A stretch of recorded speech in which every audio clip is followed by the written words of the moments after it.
Why we have to share the stadium with traitors that the first one in 1908, they split from us? Why do we have to share with them? It's a wedding. We're gonna be with them forever.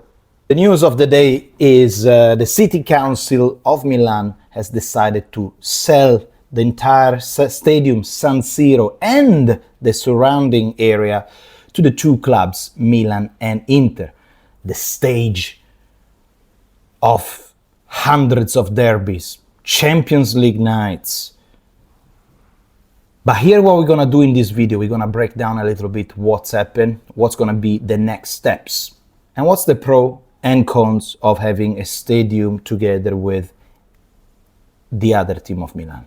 The City Council of Milan has approved 24 votes against 20 votes to sell the stadium San Siro that previously was owned by the City Council of Milan, and they were renting it to the both clubs. Now they are officially sold the entire stadium, the surrounding land, to Milan and Inter. The price is around 197 millions that is going to be splitted in between the two clubs. Plus the City Council is going to invest 20 millions to help the renovation of the landmark. The timeline, okay? So October 2025, the City Council approval, and by the end of the year, there's gonna be on paper. So it's gonna be officially approved. So now they're gonna run all the check, like exactly when you buy a house. Do you have enough money? What's your name? Who are you? Who owns this club? You know, so there's gonna be fun if they're gonna find something interesting. You're gonna find something dodgy in between Redbird and Elliott, but this is the procedure.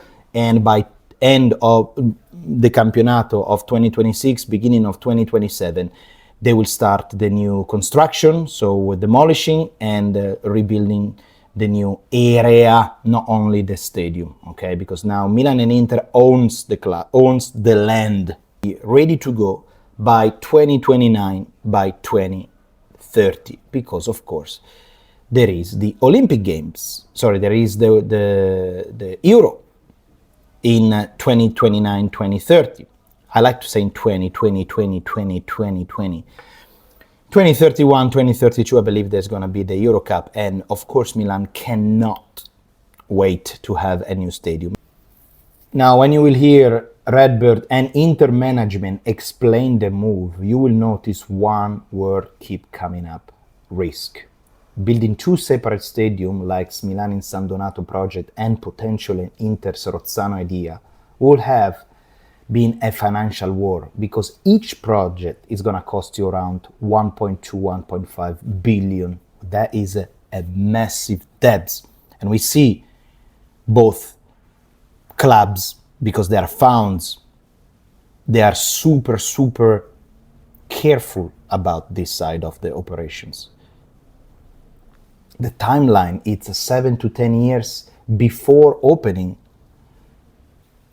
And then you have to deal with Italy and the politicians, because you have the land using permits, the environmental concern, the transport links, endless delays. I can already see that. Compared with the San Siro renovation, of course, the cost, it is around 400, 500 million total split in between the two clubs. If they start in 2027, that means in 3-4 years, you're gonna have the stadium ready to go. The bureaucracy, it is much simpler. Just remember that Cardinale put Scaroni as a president of Milan, but Scaroni is also member of Redbird. And he has massive connection in Milan, like Marotta. Literally for Redbird, this is perfect, because it's a lower debt and then less financial exposure. Faster return of investment, hotel, shops, naming rights, hospitality, boxes start paying back quickly. Why are you so against a shared stadium? Why is it the same that we have right now? And not, dear friends, it's not. It's absolutely not.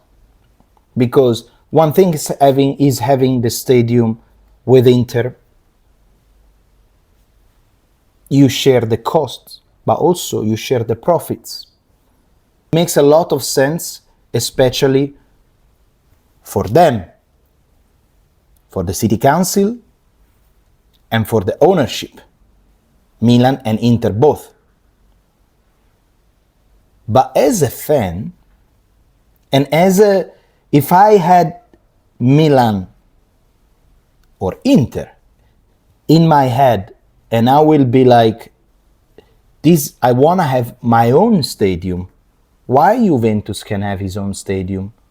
Why Bayern Munich, that has less Champions League than AC Milan, Liverpool, that has less Champions League than AC Milan, Barcelona, and Tottenham, Chelsea, why everyone can have their own stadium, but Milan, the Prince of Europe, cannot have his own stadium? Why do I have to share the stadium with?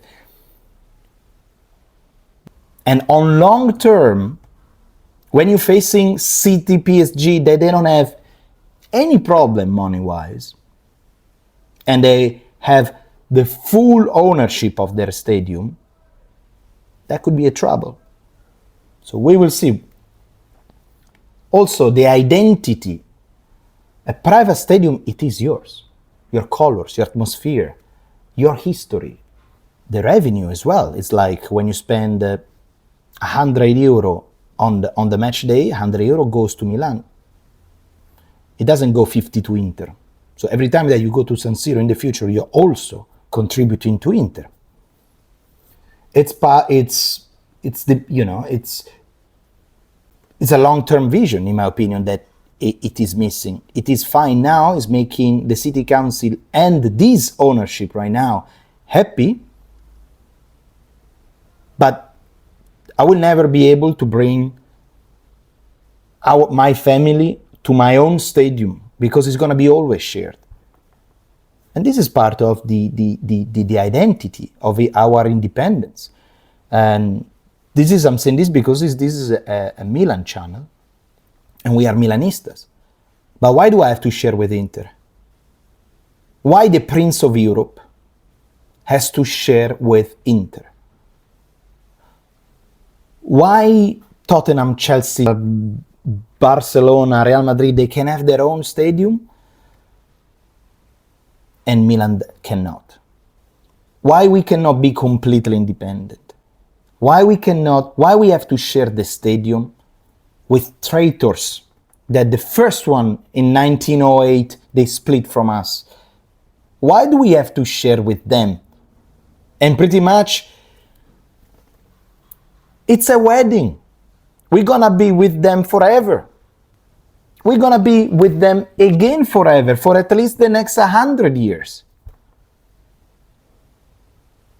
I am not happy, because I wanted my team to be completely independent from them. I want to have my own team having 100% revenue.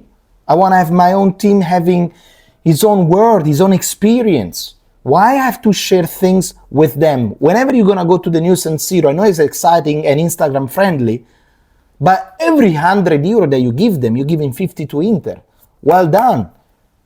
Well done. No. It's a low risk project.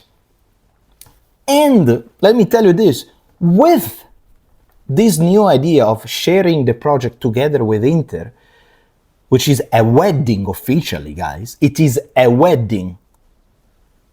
It also means that this ownership is not leaving anywhere soon, because they're not going to spend 1.5 billion euro and then leave tomorrow. Does it make sense? So that means at least until 2030, you're going to have Furlani, Redbird, Cardinale, and so on. So that means no long-term football project. Absolutely not. Forget about Maldini. Forget about tradition. Forget about history. But hey, now Milan is winning. Now we got 5 victories in a row with the 40 years old. With Leao running away, we beat Napoli, and all the problem disappears. But no.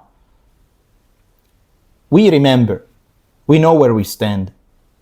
And we are not happy with what's happened in the past, and we're not forgiving. And this is, after Maldini, this is another punch in our faces. Because I remember in the beginning they were waiving the fact to having his own stadium, and we all agree with that. They even bought the lands. Eventually, the low-risk project won. The politician wants. The politics and the money win against passion.